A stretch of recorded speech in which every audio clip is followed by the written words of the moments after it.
السلام علیکم ورحمۃ اللہ۔ نوران اکیڈمی میں خوش آمدید۔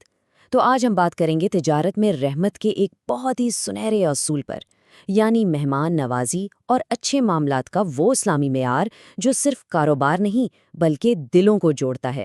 اگر اس بیان سے آپ کے علم میں کوئی اضافہ ہو تو اسے صدقہ جاریہ کی نیت سے آگے ضرور بڑھائیں اور ہمارے اس کام میں شریک ہوں۔ آئیے اسلامی تاریخ کے اوراق سے ایک لازوال سبق سیکھتے ہیں۔ یہ کہانی ہے ابراہیم کی، ایک ایسے میزبان کی جن کا یہ ایمان تھا کہ مسافر اپنی جیب میں درہم و دینار سے پہلے اپنے دل میں ایک امانت لے کر آتا ہے۔ تو ہماری کہانی کا آغاز اس بنیاد سے ہوتا ہے جس پر اسلامی تجارت کی پوری عمارت کھڑی ہے، یعنی وقار کا فریضہ۔ ابراہیم، جو ایک بہت مصروف تجارتی شاہراہ پر کاروان سرائی کے نگران تھے، ان کے لیے یہ کوئی کتابی اصول نہیں تھا، نہیں، بلکہ یہ ان کی روزمرہ کی عبادت کا حصہ تھا۔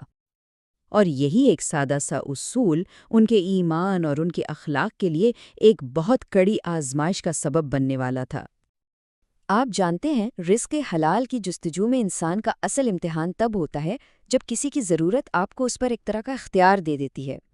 تو جب یہ صورتحال پیدا ہوئی، ابراہیم کے ساتھیوں نے خالص کاروباری نقطہ نظر سے منافع کمانے کی ایک بالکل سیدھی اور واضح دلیل ان کے سامنے رکھی۔ اور بس یہی وہ لمحہ تھا جہاں ایک طرف بازار کے تقاضے تھے اور دوسری طرف ایمان کے اصول، اور دونوں ایک دوسرے کے سامنے آ کھڑے ہوئے۔ تو اس دوراہے پر کھڑے ہو کر ابراہیم نے ایک ایسا فیصلہ کیا جس کی بنیاد مال کی محبت پر نہیں بلکہ رزق کی حقیقت پر تھی۔ اور جب لوگوں نے بڑی حیرت سے پوچھا کہ بھائی آپ اس موقع سے فائدہ کیوں نہیں اٹھا رہے، تو ان کے جواب نے ان کے ایمان کی اصل روح کو سب پر ظاہر کر دیا۔ اور یہی وہ عظیم اصول بالکل واضح ہو جاتا ہے کہ اسلام کبھی بھی کسی کی مجبوری کو اپنی منفعت کا ذریعہ بنانے کی اجازت نہیں دیتا۔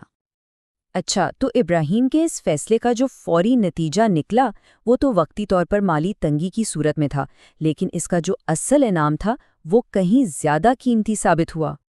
ان کی اصل کمائی درہم اور دینار میں نہیں تھی، نہیں، بلکہ ان کے کردار کی مضبوطی اور مسافروں کے اعتماد کی صورت میں ظاہر ہونے والی برکت میں تھی۔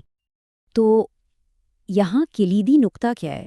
وہ یہ کہ شہرت کی گونج تو وقت کے ساتھ مدھم پڑ سکتی ہے، لیکن اعتماد کی جو خوشبو ہوتی ہے نا، وہ ہمیشہ باقی رہتی ہے۔ لیکن بات یہیں ختم نہیں ہوئی۔ ابراہیم کے عزم کا امتحان ابھی باقی تھا۔ جلد ہی ایک اور آزمائش ایک بڑے سرمایہ کار کی شکل میں ان کے سامنے آئی، جس کی نظریں ایک بالکل مختلف قسم کی ترقی پر تھیں۔ ابراہیم نے اس پیشکش کو صاف مسترد کر دیا اور اپنے اصولوں کو واضح کرتے ہوئے ایک ایسا لازوال سبق دیا کہ ہر توسیع اور ہر جدت ہمیشہ خیر کا باعث نہیں ہوتی۔ صدیوں پرانی یہ حکایت آج بھی اتنی ہی تازہ ہے اور اپنے اختتام پر ہمارے دور کے لیے ایک بہت گہرا سوال چھوڑ جاتی ہے۔